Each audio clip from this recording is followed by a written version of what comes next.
অনেকেই হয়তো ভাবেন যে শিবলিঙ্গ একটি মানুষের জননাঙ্গ, আবার অনেকেই ভাবেন যে শিবলিঙ্গ একটি পুরুষের জননাঙ্গ ও একটি মহিলার জননাঙ্গের মিলিত রূপ।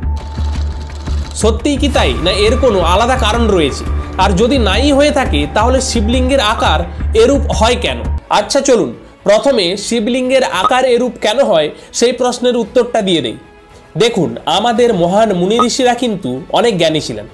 এবার তারা হয়তো কোনোভাবে জেনে গিয়েছিলেন যে একটি বিন্দু বা কোনো স্ফুলিঙ্গ থেকেই এই বিশ্ব ব্রহ্মাণ্ডের সৃষ্টি, যাকে বিজ্ঞানের ভাষায় বিগ ব্যাং বলা হয়।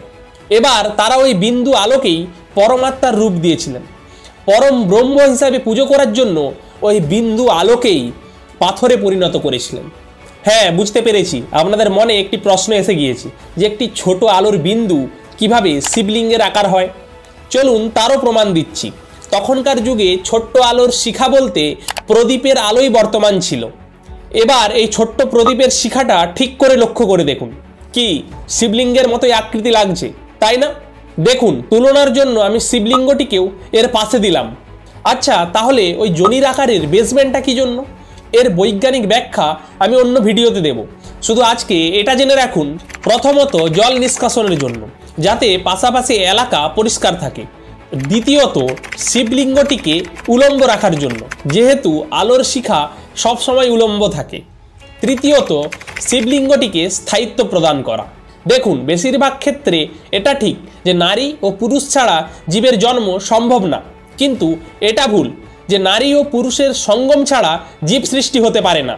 এরকম কিন্তু কিছু জীব আছে যারা সঙ্গম ছাড়াই বংশবিস্তার করতে সক্ষম, যেমন স্ত্রী অজগর সাপ, ক্রোকোডাইল, আরও অনেক রয়েছে। তাই মানুষের অঙ্গ সার্বজনীন সৃষ্টির প্রতীক হতে পারে না। চলুন এবার শাস্ত্রীয় কয়েকটি প্রমাণ দেওয়া যাক। শিবলিঙ্গাষ্টকম হলো আদি শঙ্করাচার্যের শিবলিঙ্গের প্রতি বিশেষভাবে লেখা একটি প্রার্থনা। এটির শেষ লাইন বলে, পরম পরম পরমাত্মক লিঙ্গম তৎপ্রণমামি সদাশিবলিঙ্গম। অর্থাৎ শিবলিঙ্গ শিবের পরমাত্মার রূপের প্রতিনিধিত্ব করে। শিবপুরাণে শিবলিঙ্গকে শিবের অসীম দীর্ঘ আলোর স্তম্ভ হিসাবে দেখায়, কোনো মানুষের অঙ্গ হিসাবে না। লিঙ্গপুরাণে একটি শ্লোক রয়েছে, শ্লোকটা আপনারা দেখুন, অনুবাদটা আমি পড়ছি, যার অনুবাদ হলো, লিঙ্গ বর্ণ, স্বাদ, শ্রবণ বা স্পর্শ বর্জিত, তাই লিঙ্গ কোনো মানুষের অঙ্গ হতে পারে না। শিবের পরমাত্মার রূপের প্রতীকী হলো শিবলিঙ্গ, যা শ্লোকে উল্লিখিত সমস্ত কিছু থেকে মুক্ত। ভিডিওটি ভালো লাগলে ভিডিওটি অবশ্যই লাইক করে দেবেন।